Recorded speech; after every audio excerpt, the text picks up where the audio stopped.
All right, and so now I'll introduce Missy. Missy is with Harbor 58. She is going to spend a little bit of time explaining what Harbor 58 is, what the program does, the mission, and all of that, and then she is actually going to present on building a tribe. So, Missy? I did my best. Yeah. Remember that I have to use this because there's live stream. So this feels ridiculous with the size of a room, but I'm going to do it anyway. I'm supposed to turn this on, right? Oh, I found it. I found the power button. Thank you. I first of all very excited and honored to be here with you guys. Just a little bit about myself, and then we'll jump into what Harbor 58 is. So my name is Missy. I'm a pastor at Oasis Church. I'm an associate pastor there. I also have been married for 16 years, which I have 30 years over here, or together 30 years, married 25, right? Chris, am I right? 30 over here. So I mean, like, I feel like a baby saying like married 16 years, like that's a big thing. But for me, it's exciting. Um, we have two adopted kiddos. They are our biological niece and nephew, and that was kind of how we got introduced to this world. I was a guardian ad litem in Manatee County for several years, and worked with Safe Children's Coalition for several years, and I've worked with teens for a long time. They're my favorite because they don't talk about you behind your back. They do it to your face, and I appreciate that. I'm a TBRI practitioner, and I'm the executive director of Harbor 58. So I don't sleep. That's really what that means. But Harbor 58 is a local nonprofit. Our goal is to help resource and support youth aging out of the foster care system.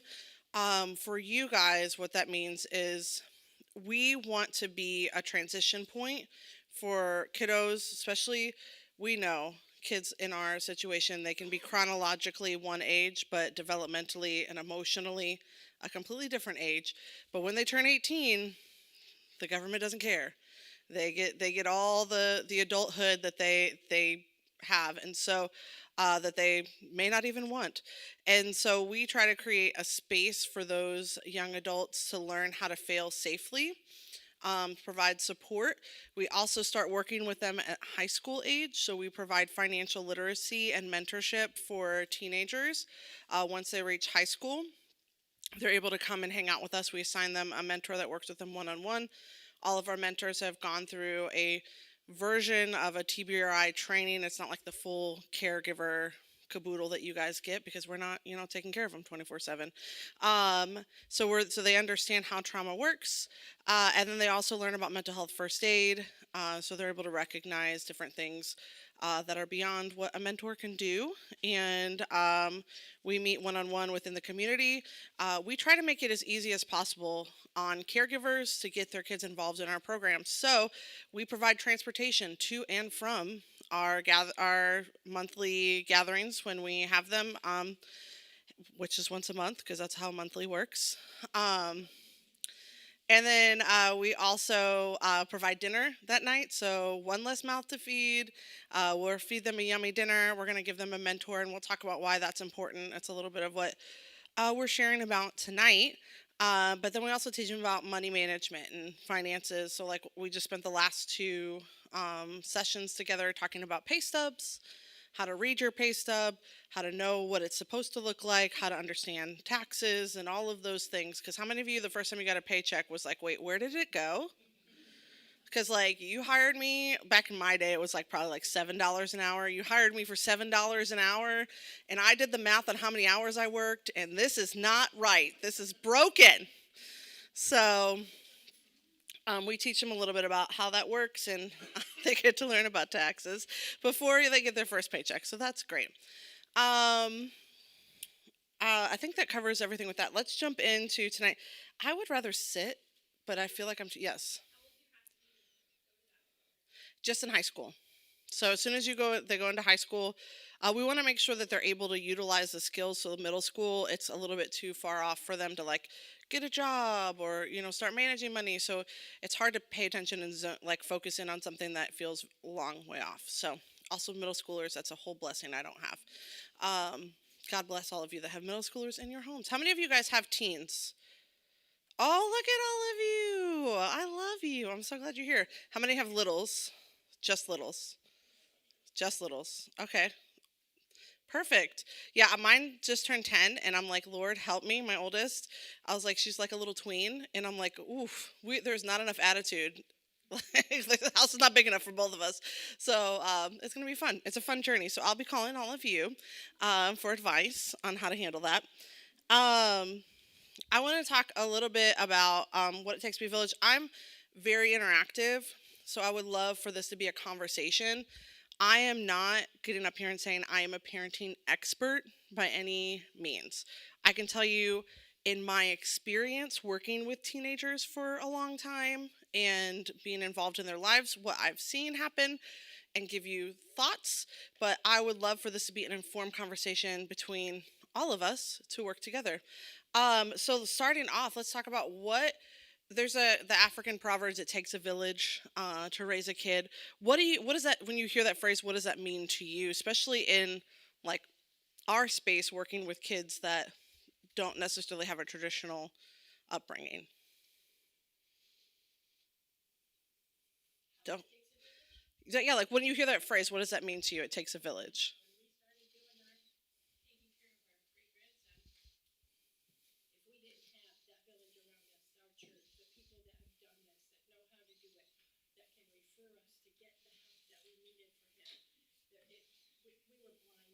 Yeah. And you guys stepped in as relative caregivers, so like you didn't have that like class, and you weren't like, "Hey, can I have a kid?" It was like, "Surprise!"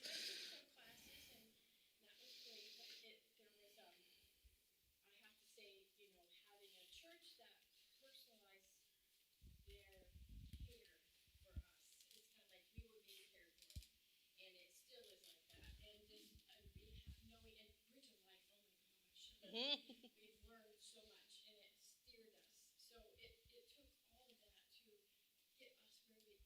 Yeah.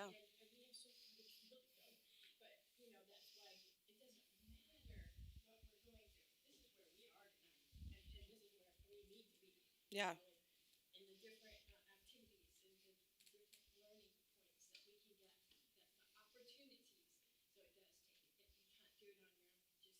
Yeah. So for you, it's like community, like your community support from the church, from other people that have been there. Anybody else have any thoughts?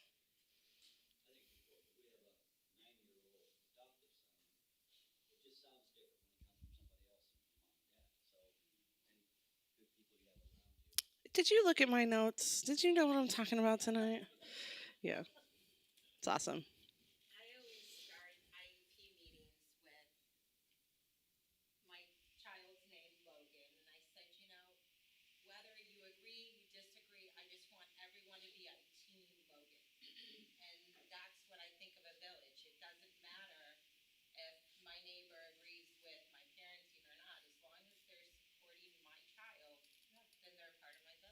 That's awesome. Yeah, supporting the kid. Anyone else have any thoughts? These are all so good.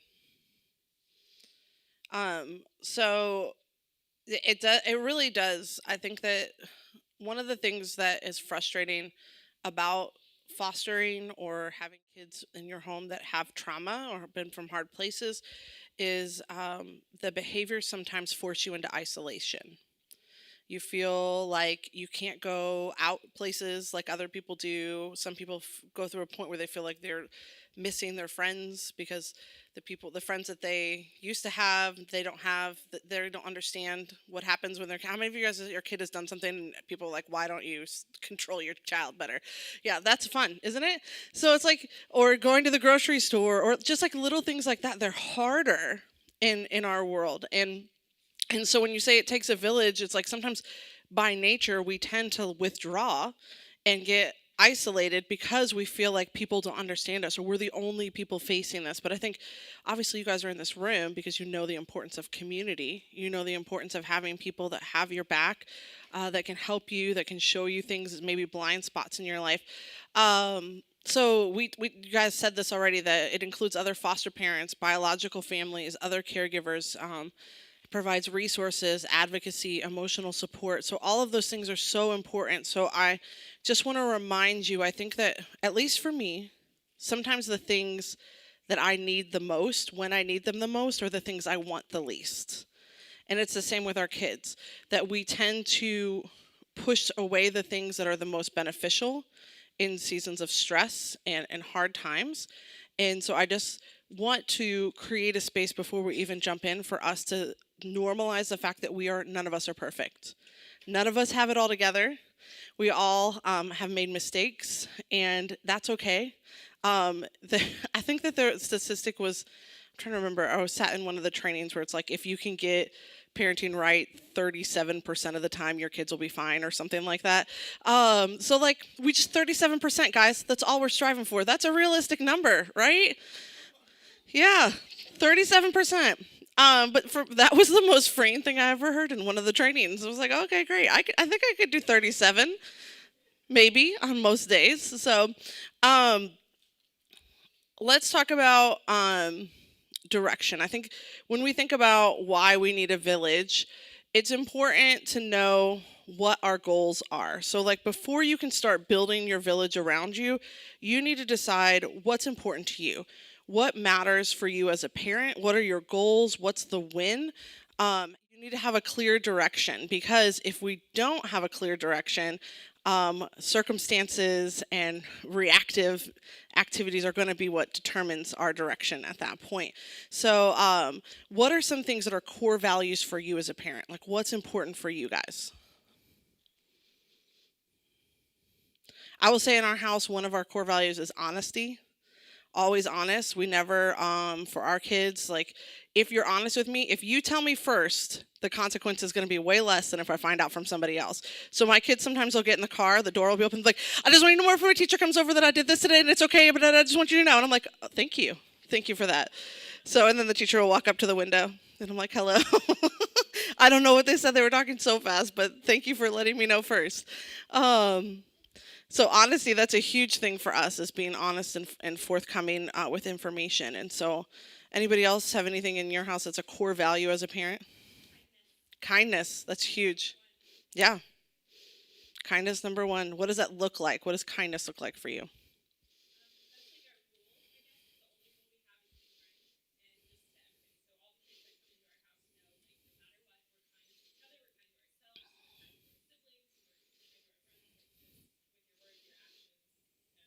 I love that. Yeah, something that you can point back to as, like, kind of like an anchor point. If something, don't forget to be kind. And like, when you're not kind, you can be like, was that kind?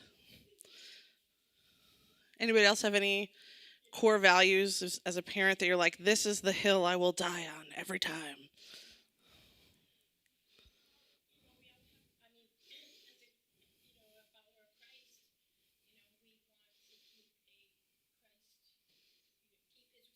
Mm-hmm.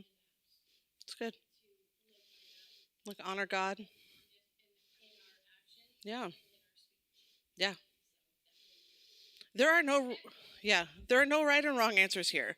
Like, just so you guys know, that's an amazing answer, but it doesn't have to be your answer. Everybody has, you have to know what it is for you. What are the key, like, cornerstones? And kind of working with that idea is, it's so important as parents to have a North Star. So I'm watching right now, I'm like obsessed on Instagram about this guy that's sailing from Oregon to Hawaii with his cat. Have you guys seen him? I'm like, it's literally how I go to sleep at night right now. I was like, what? I wonder what he's doing today. I wonder how many miles he went. Just checking in on him every day. But you have to know the direction that you're going when you're sailing, right? And the North Star was a huge way, the compass that a lot of people used before we had all these cool tech instruments that we can rely on now. It's so important for us as parents to know what is our North Star. What is the it that we want to get right? What we have to define the win as a parent. And for each person, that can be different. And that's okay. Like, your win doesn't have to be my win, and my win doesn't have to be your win. But as long as you know what it is, that's how you know when you're winning. I don't know if you've ever been somewhere where it's like a job where they didn't define what success looked like. Has anyone ever worked a job where you didn't know if you were successful? How frustrated were you? Still am. Okay, you're living that life. I'm sorry. Yeah, it is extremely frustrating because you can do everything right and still feel like you're missing the mark because you don't know what the mark is. And I think as parents, if we expect to do all of the things 100% of the time, we are not going to ever feel successful. But if you have a North Star, like the win for me is like, look, maybe it's safety, maybe it's obedience, maybe it's success, maybe it's honesty, maybe it's kindness, maybe it's honoring God, like whatever that North Star is, at least at the end of the day when you can put your head at the pillow and be like, you know what? We might not have done a lot today, but we killed in our old trauma. It's hard to kind of, I know, like, I think that's why they say you become your parents. It's like, oh, you repeat the trauma that was given to you if you don't deal with it. Oh, that makes sense. Okay, got it. But we have to realize that naturally we're not going to just start doing all the things that need to be done for our kids, that we have to choose and define the boundaries that we want to place. So if you're thinking about that, like kind of what we said earlier, if what's something that comes to your mind when you think of like a North Star as a parent that you would want to kind of, you know what, I think this is something that would guide us. This is a principle that we feel like I would like to see in my home. Does anybody have any that come to mind when we start talking about that, like your it, those that haven't spoken yet? Respect. That's a good one. You can have more than one. I mean, I wouldn't have too many because you can get a little hard to know where you're going. Anybody else? Don't be shy. Truth. That's huge. So, and I would encourage you to think tonight after you leave about what is it that you want that North Star to be. Like, what is it, like, at the end of the day, this is the most important thing, that if the kids that come through my home could just be Blump, then I would feel successful. I feel like that would be the thing that, like, would really, and I know it's hard to say like only one or maybe two of those things, but like realistically, when we come in with a list of like 25 rules, it's hard to remember the rules, right? Have you ever played a game, like a card game that has like really crazy out of the box rules and you had to keep like pulling out the rule book every time and you couldn't really play because you didn't know how the game worked? I feel like sometimes as parents we kind of have that expectation because we want everything to stay in its box and stay neat and tidy. So we have 1,800 rules that we expect to happen throughout the day, but we're not enjoying the day because everybody's having to pull out the rule book every few minutes. So I would encourage you, create a sandbox and space to play in where the boundaries are bigger and safer, and you have like, these are the things that are the most important to me.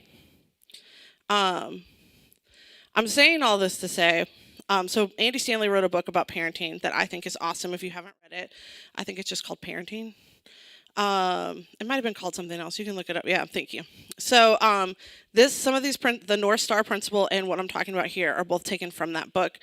But he uses this great analogy in the book about a field and like a sports game. And when your kids are little, you're like on the field with them. You're teaching them how to play the game, right? You're very involved. Once they get a little bit older, you're going to step back a little bit and kind of help coach, like be there training them. So the 5 to 12 years, this is the training. We're explaining a lot of the why behind the what. Now, if you get kids that are older than 5 to 12, you got to come back and spend some time on the front end when they're first in your home, establishing these kind of things.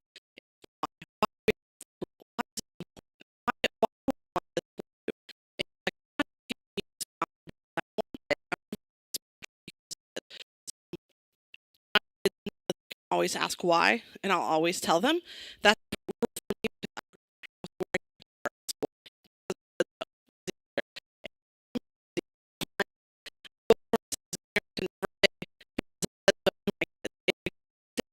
some days I want to say because I said so. I probably have said it at least a few times, but I really do want my kids to understand why, because it's one thing for them to make a good decision in front of me.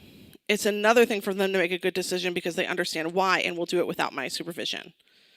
So, um, we want to explain the why. We want them to understand the boundaries. Like, these are the boundaries and these are why these boundaries are in place. And this is, and when they step out of the boundaries, a clear, like when you're playing a game and you step out of bounds, what happens?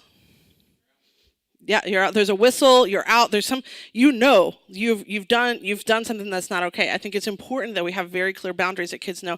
The other thing, this is like the TBRI part of it, practicing scripts. This is where we teach them those scripts from 5 to 12. Where they're really learning. Try that again with respect. Teaching them to ask for the compromise. Teaching them to advocate for themselves. So we're establishing the rules to the game in 5 to 12. So that way, by the time they get to 12 to 18, we're able to move more to the sidelines. We're able to become coaches on the sidelines. They're letting them call some of the plays themselves and able to kind of help coach those things.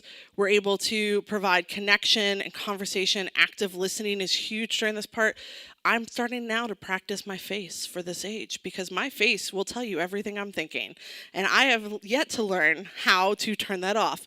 But I do know that when my daughter comes home and tells me certain things in that age range, I need to not make a face. And I still am working with our teens in Harbor 58 about like not making a face when they say things. I'm like, oh my goodness, this is insane. I can't believe you just said that. Like, it's like, wow, that's a big reaction. Or like, sometimes I think they say things just to get a reaction out of me. So I'm like, stay, hold your face, be still. You can do this. Don't freak out. I'm like, that's cool. That's cool. And then let them fail. This is huge. I think that a lot of times as parents, we want to prevent our kids from failing. We know how much they have inside of them, like the abilities they have. And we know like, oh, this would be better or that would be better. Let me just tell you what to do so you don't experience the hurt of failure. But failure is part of learning. Think about when kids are learning to walk. How many times do they fall down? All day long, thousands of times a day, right? And that falling actually helps create equilibrium. Like, it has a purpose. It's the same thing as they're getting older. That failing has a purpose. It teaches them things. And if we try to prevent them from falling as 12 to 18-year-olds, just like a baby learning to walk, we're only stunting their growth.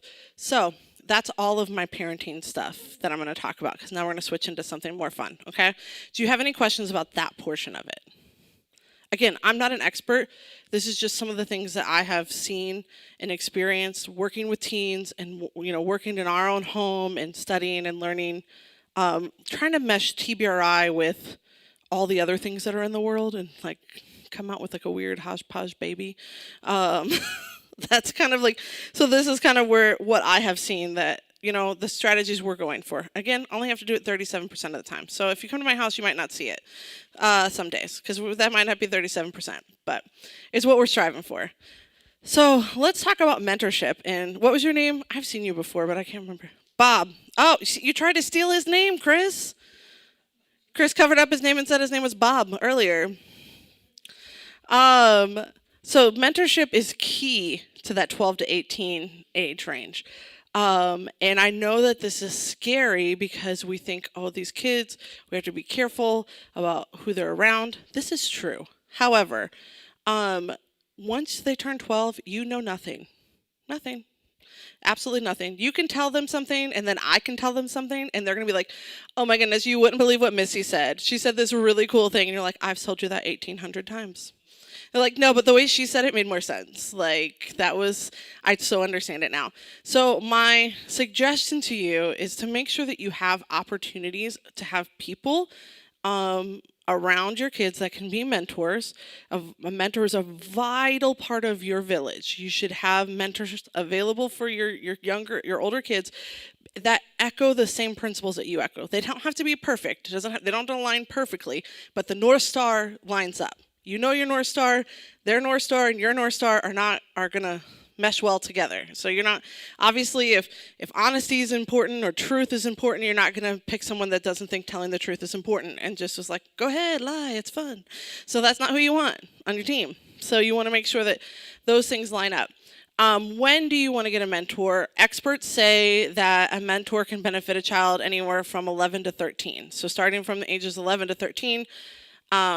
That could be beneficial. How? Create opportunities for organic mentorship. If you remember, you don't know anything.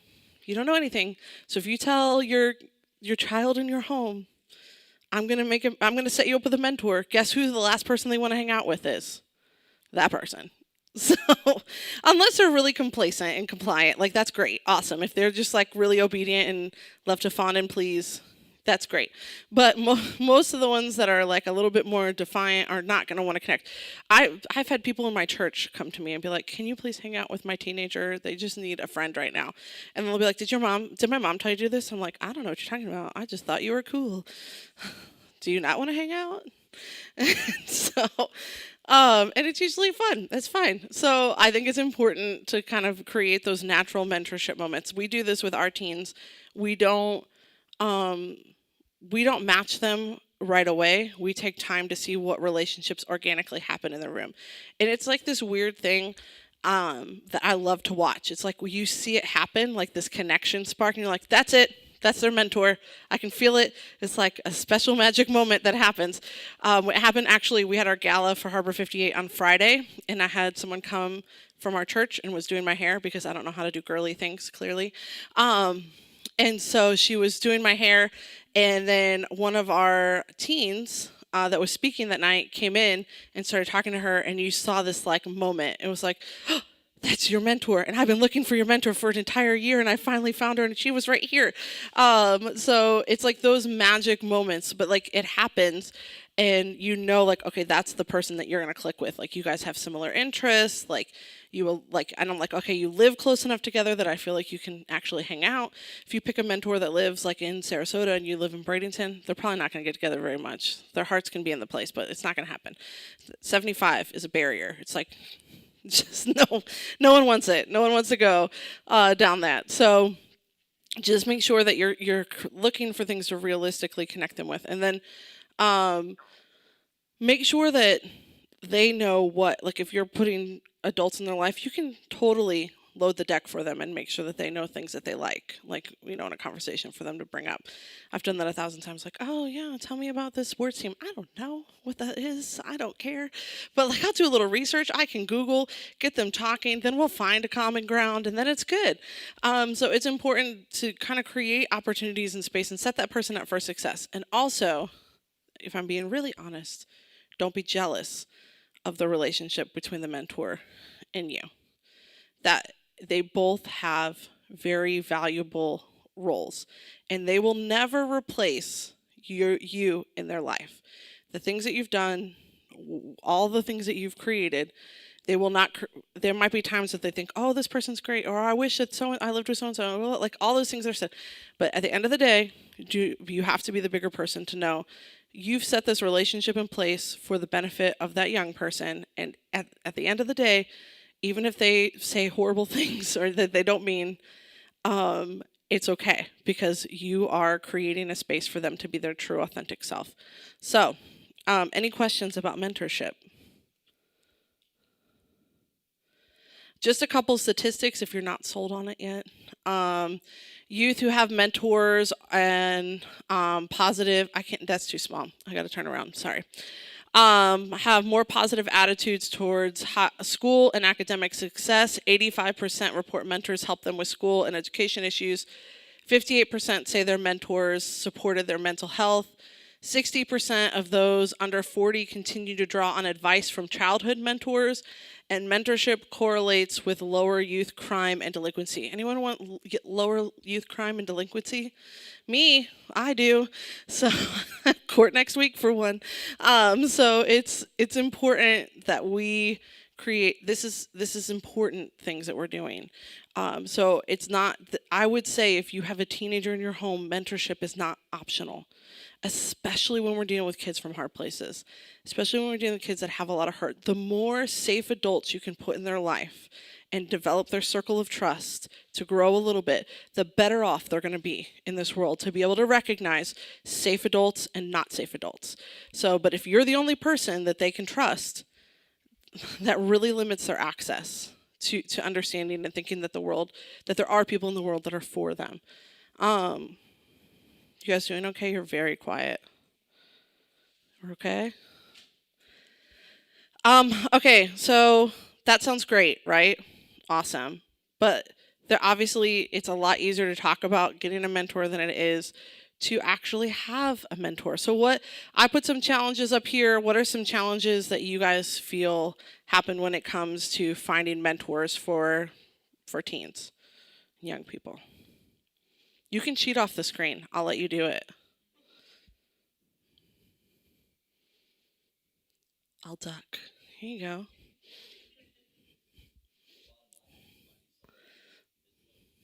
Finding someone that's willing to do it.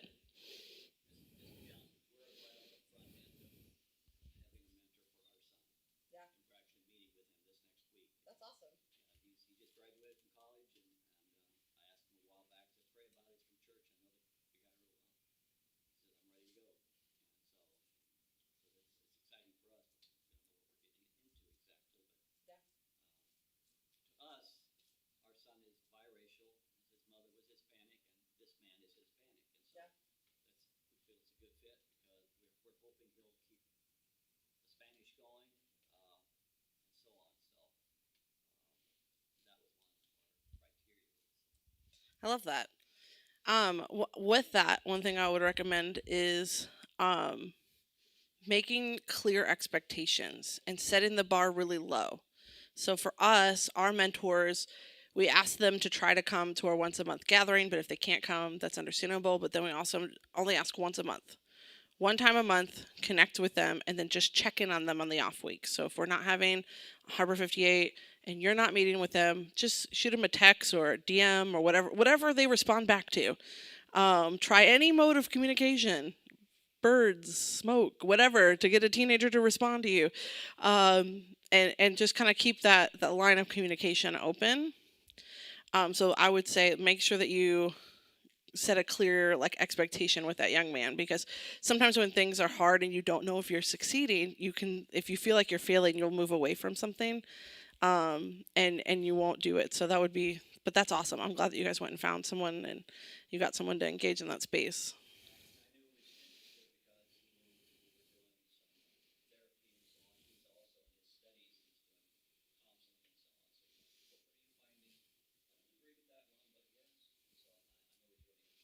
That's awesome. Yeah. That's nice that you guys can, like, you're talking through some of that stuff so you know what are going to be differences. And that's okay. It's okay for them to think they're not going to think just like you, but that the North Star lines up. That's a really important thing. But if you don't know your North Star, it's hard to know if it lines up. Anybody else any thoughts on challenges on like what makes it hard to get mentors? Yeah.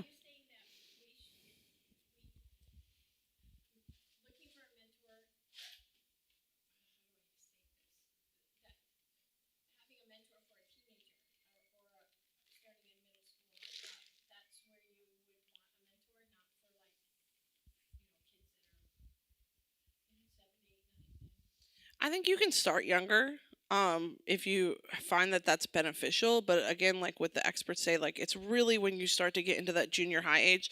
How many of you guys remember middle school? It was awful. Like your body's weird and like everything and your hormones and everything's going through you, and it's just like oh. So like that, you really want to make if you can have someone in their life before that that kind of is there and is checking in. It's not going to have to be monthly at that point. They can check in probably like quarterly. It does not have to be nearly as intense. And then that voice can get stronger if you want to be proactive into those middle school ages. But I don't think that, like my son's 8, I don't think that I feel the strong need to get him in with a mentor. I just surround him with other parents of like parents that's parents similar to me and with kids that are similar. So like for me it's more peer to peer. Like I'm teaching them how to play with other friends, and like I want the things that are important to those parents to be similar to the things that are important to me. So that way we're kind of like there is this my computer dinging? That's not my computer. That's not me. Okay, whoo. Whew. So, um that being said, I think it's that's more for where I'm at right now, and that's similar, like the similar age for you, is creating space for them to socially play and learn how to have friends is really what I'm teaching my 8-year-old right now. So, yeah.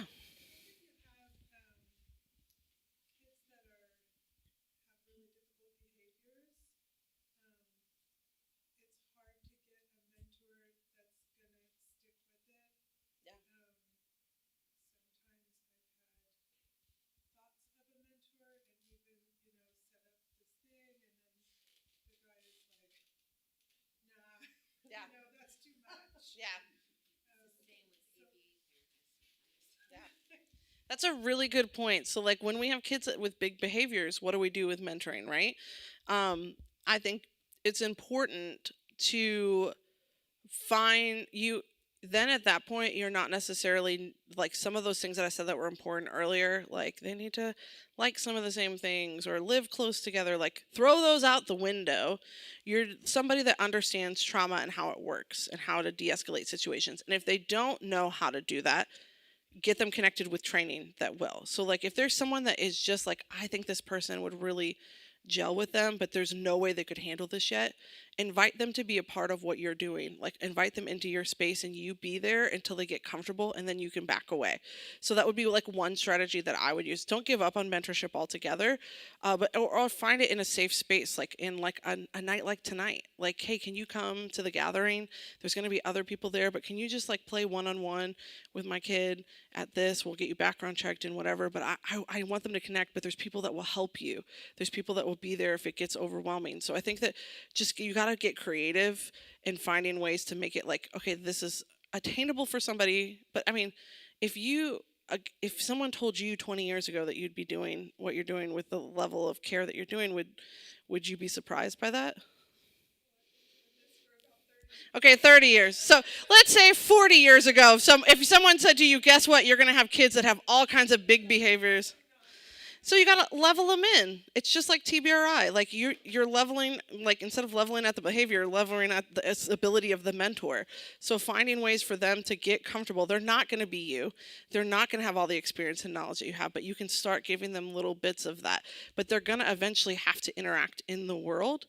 And so teaching them how to develop those relationships, advocate for themselves, how like that it's a huge part of growing up. So I hear you and I know that it's hard and I know it's frustrating, but I know like for us, I would love to see if we can find a Harbor 58 person, like maybe they can come. So we have kids that come once a month to our group gathering that are that have like ABA type backgrounds and have behaviors and have things. So it's like, it's not, we have a one to one, sometimes more than one to one for adults to kids in the room because of that. And we set clear rules and clear boundaries and we make sure we manage that space. So there are options. So, and I know that like Family Initiatives offers different like play groups and different things like, yeah, like and things like that. So it's like, there are ways to kind of try to find space to do that. I think we just have to get creative, and it doesn't have to look like everybody else's mentor. Like they might not be taking them out to McDonald's, but they can hang out with them. They can be their friend. They can play if they're into video games. They can play a video game with them and talk to them while they're playing a video game. Like there's got to be some connection point, right, where they have a safe person to talk to. So hopefully I didn't make that feel like light and fluffy and you feel like heard and I acknowledge where you're at because what you're doing is hard. So, anybody else? I appreciate you pushing back though. I think that it is different having kids that have behaviors that people would freak out a little bit when they're like, "Well, I can't do that."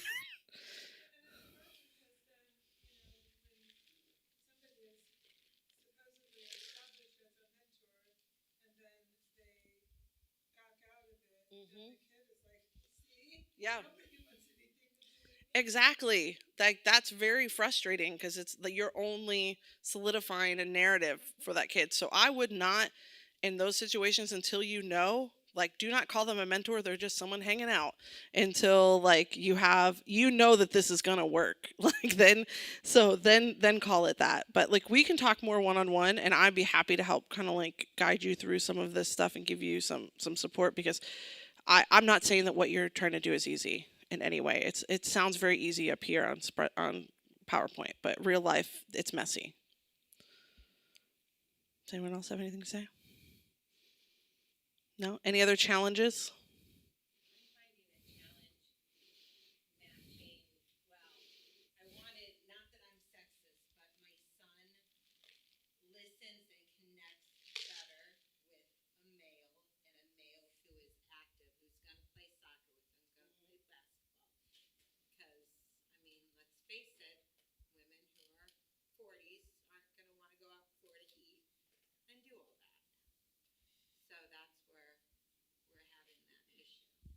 Yeah, I think that guys in general are harder to find, guy mentors.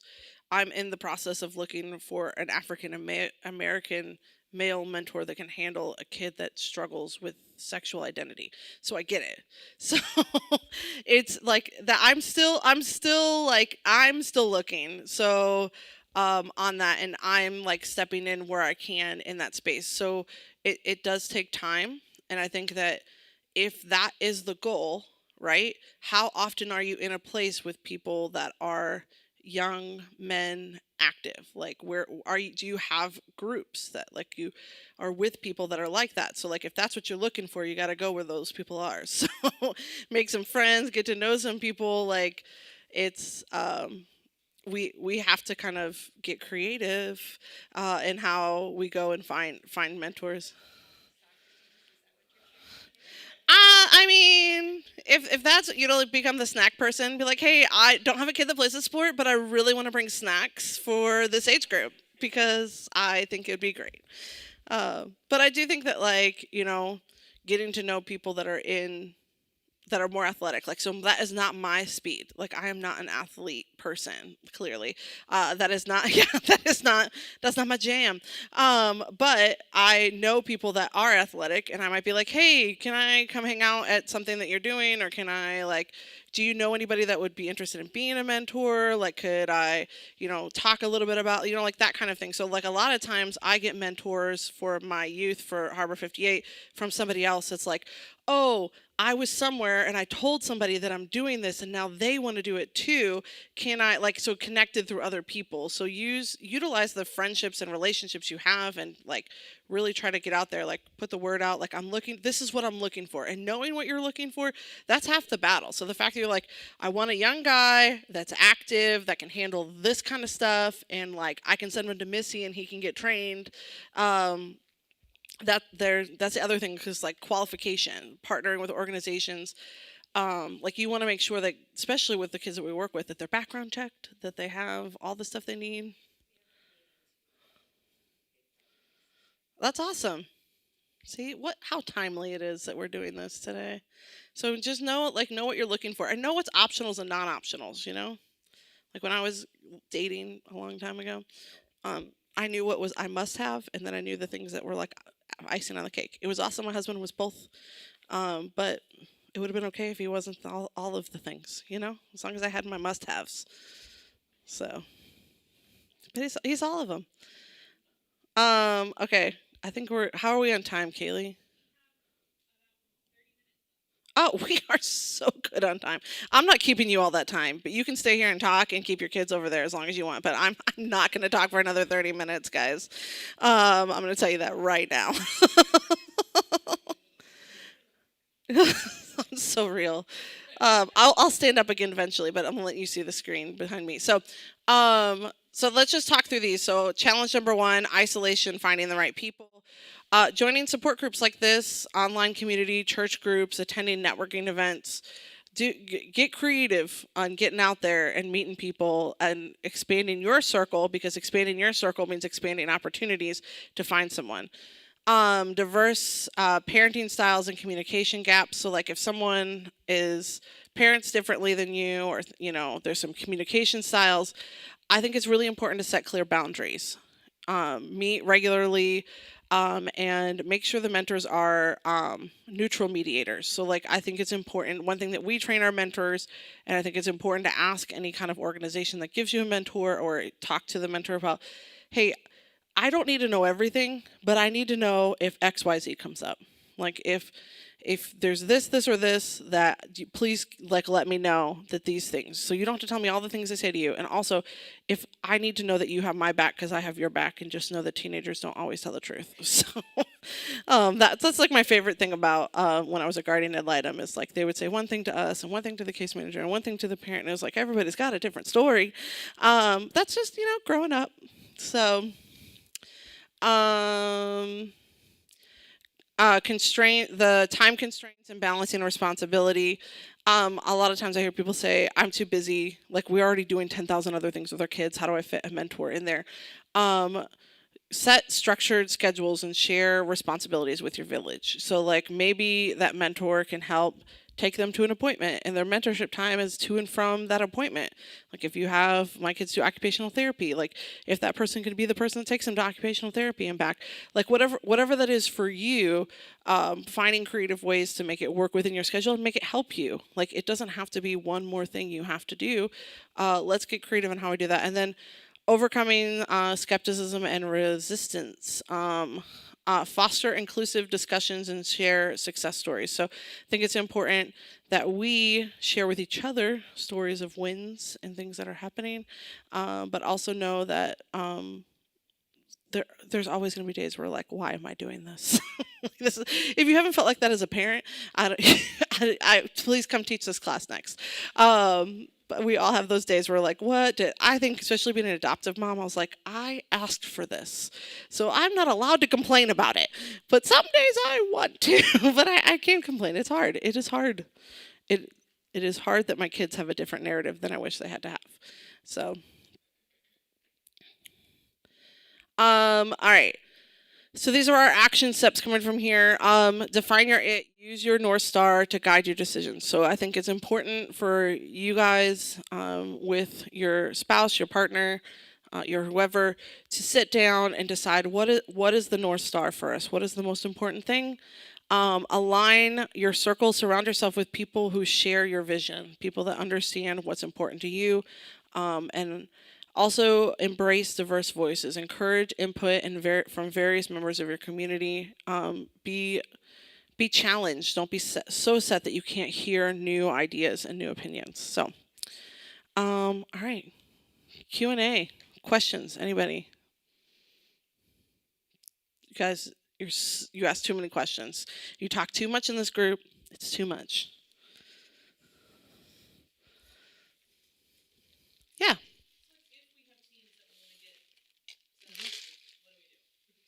Great question.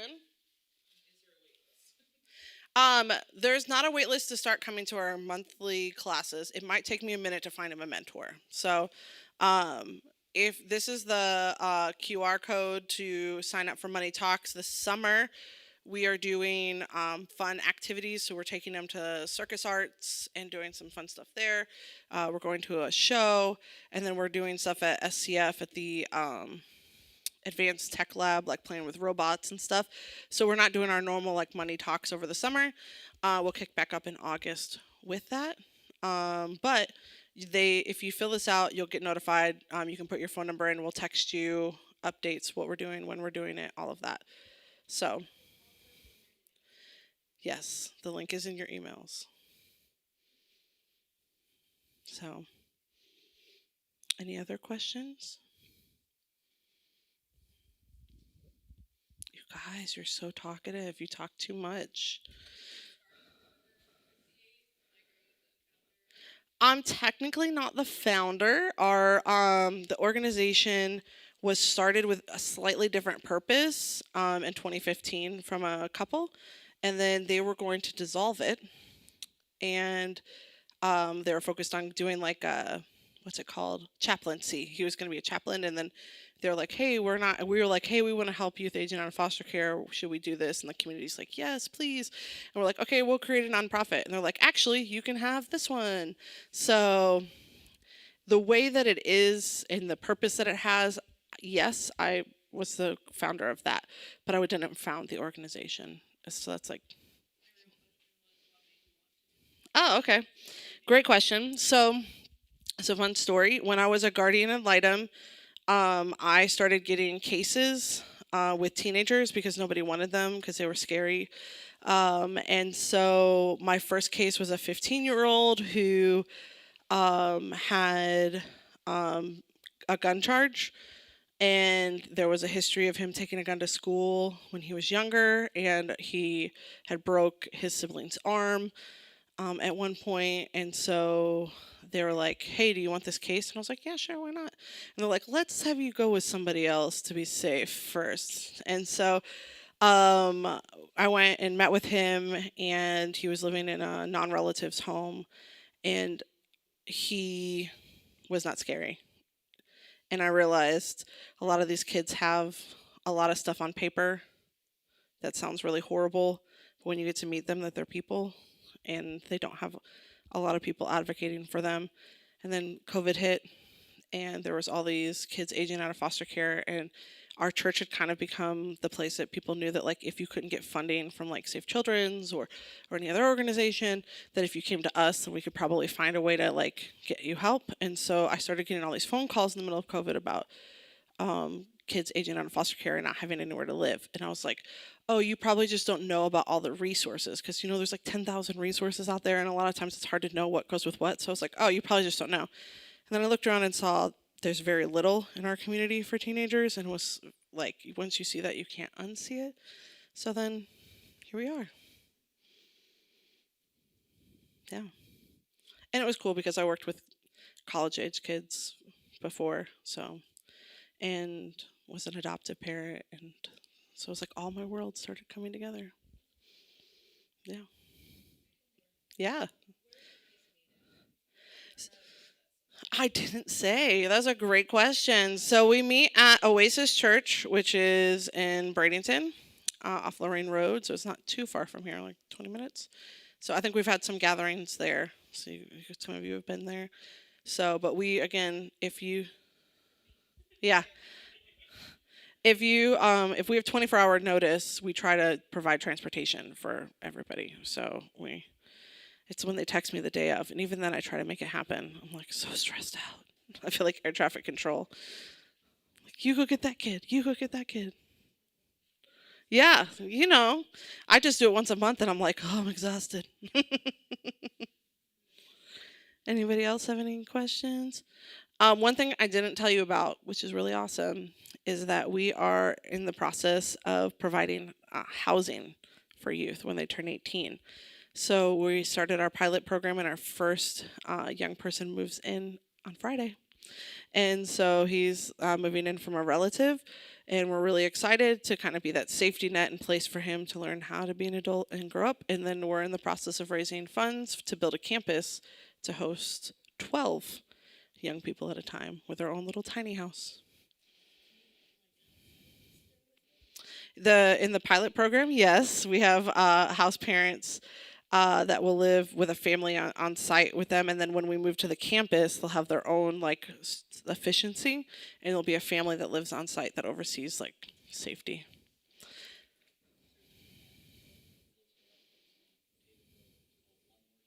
Yeah, not associated. Is one more child doing single moms there, or I heard they were building a single moms. Yeah, yeah,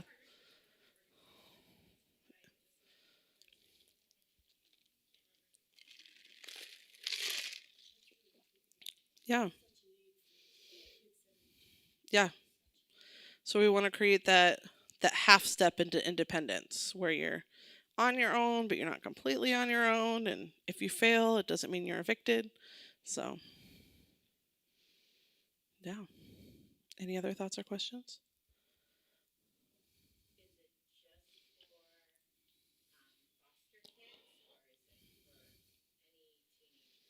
It's not any teenager. So they, it's hard. So I want to say yes to your question, but with the caveat that we all know that things are weird in the foster care system, and everybody has different labels for different things. So, like, if they're from a relative and that relative wasn't licensed, that's okay.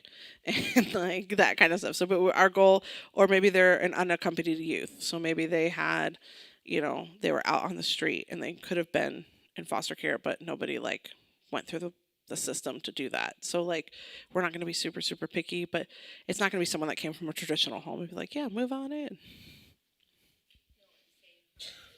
Yeah. Oh, this Money Talks program. So Money Talks is a little bit more open-handed. The mentorship program, we can be adoptive families. So we have some Bridge of Life adoptive families that send teenagers to us, and we love them, and they have mentors. And we have reunified people, so the people that are back with reunified back with mom and dad, their teenagers can come. So they just have to have experienced being taken from their home at some point in their life. Yeah, it's trauma somewhere. So we have some international adoption recently too.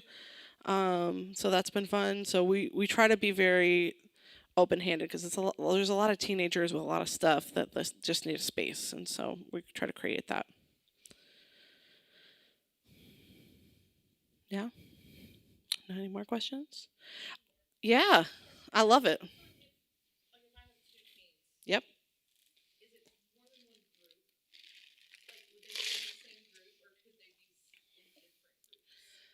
So it's one big room. However, they break up into different stuff. So we do have some siblings that are there, and they don't interact with each other really during the thing. We also have had siblings. We've had. Was it your? I think it was your girls, right? Did you have? Yeah. Did you have twins before? The older twins? No, no, no. I'm thinking of somebody else. So I was like, wait, was that you? You're just so familiar to me because we've been through all these things. I was thinking maybe it was from your group. So we had twins that like they went different ways and then came back together, and that's when they saw each other. And sometimes there was drama. It was super fun. So you never called me back. It's a good time. So any other questions? No. Okay. Well, I really enjoyed talking with you guys. If you want to reach out to me, I will give you my email address with the caveat that if I don't answer your email, tell Kaylee and she'll tell me to go check my email because sometimes it gets a little crazy in there. So it's just Missy at harbor58.org. If you want to get coffee, you want to talk about like creative ways, see if I can help find someone for kids that you have with different challenges. I'm happy to have those conversations. I would not extend that to the world, but I'll extend it to anybody in Bridge of Life. So, you too watching online, if you need me to help you find a mentor for your kid. But I do really, really believe in the power of mentorship, and I know you guys have 10,000 things coming at you, and everybody's like, you have to do this, you have to do this, you have to do this. So if this is not the space, like you're not ready for this conversation, just put it on the side until you're ready to have it, and then we can talk about it then. There are a thousand other things, but I will tell you, it will lighten the load for you. If we find the right mentor, the right person, it will help. It will do more for good than it will make your life more complicated. So, um, yeah, all of that to say that. Um, but yeah, Missy at harbor58.org. Email me. You can find me on socials. Do not Facebook message me if you want to message back anytime this year. So I do not check that. But you can DM me on Instagram and I'll probably respond. So, but yeah, thank you. Thank you, Missy. Okay, so I did send the email that has the survey for tonight, and it also has the link to the Harbor 58 website along with the other announcements I went over. And we have a couple other things. So there are frozen meals in the back. Please take them home. There's a couple hams there, and then actual dinners that were prepared from a group at a different church. There's also to-go containers for the food, so you can take all that too. And then Cindy and Steve actually brought these two bikes. They are gently used, in good condition, that anyone can take if they have a child that would benefit from that at home. Since we have some time, if you want to get food, pack your car, and then go get your kids, that's totally fine. Just please pick them up within the next 15-20 minutes. And then, like I said, I emailed everything to you guys, so if you have any questions,